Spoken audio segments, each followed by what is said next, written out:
Hey guys, welcome to my video. Today's one is going to be all about, can you be asked to calorie track? So there's a couple caveats here. Number one, calorie tracking is appropriate for some people and not appropriate for others.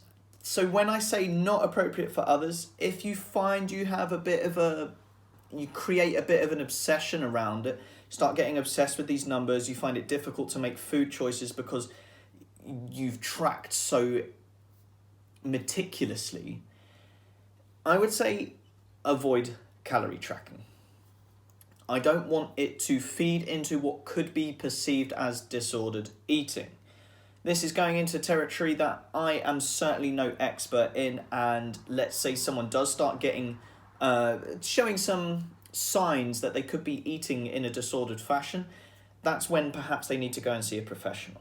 And that's certainly not something I want any of my clients to go towards and any of you guys that are watching at home steering towards. So it's trying to recognize a few of those red flags, and if they're popping up, get off the app, delete whatever it is you're using, MyFitnessPal, whatever it is, and find another method that will work for you.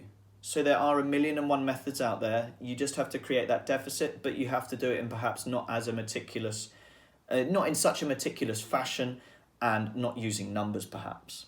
So now we're going to go on to those that it's appropriate for, those that don't get so caught up in those numbers. Now, calorie tracking is fantastic because it is the most accurate way to know what you are eating, and because of that, it's going to be one of the easier ways to get into a deficit, which I know can be tricky for some people, but we need to get into a nutritional deficit. What I often find I come up against a wall with some people is, it's too complicated. I can't be bothered. I cook from scratch. I use all these different ingredients. I don't want to weigh everything.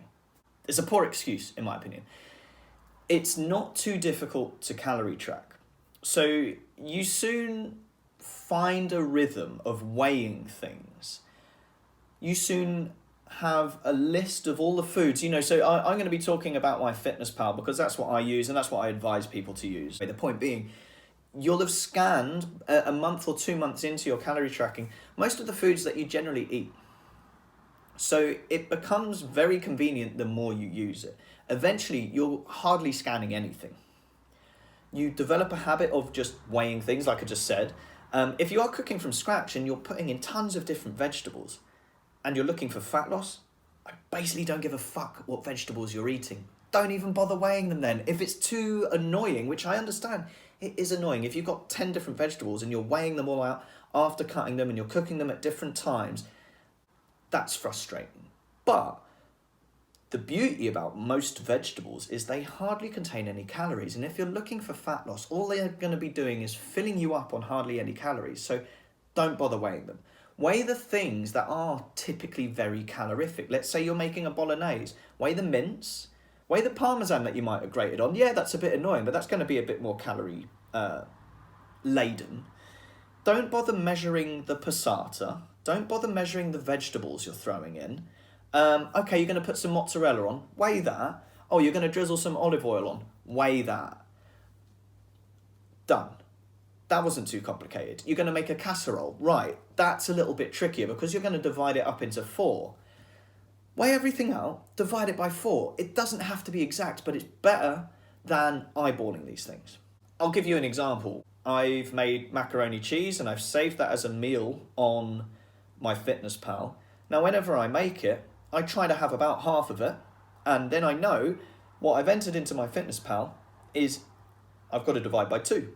If, let's say, I'm quite full that day, I'm only going to have a quarter, then I'll make those numbers roughly a quarter of what they usually are where I've entered them into MyFitnessPal. Yes, that's not exact, but eyeballing it is way less exact. Does that make sense? I hope it does. So don't use that as an excuse. If you're not getting to your goals and you're using that as an excuse to not calorie track, then I suggest get rid of that excuse, persevere, and you will probably get results out of it. I hope all of that has made sense. Thanks for watching.